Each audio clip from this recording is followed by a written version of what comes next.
What's the meaning of colostrum?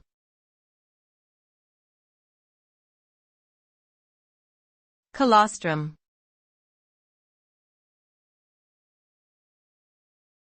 Colostrum.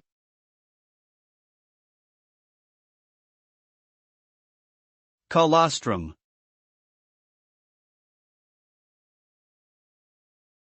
Colostrum.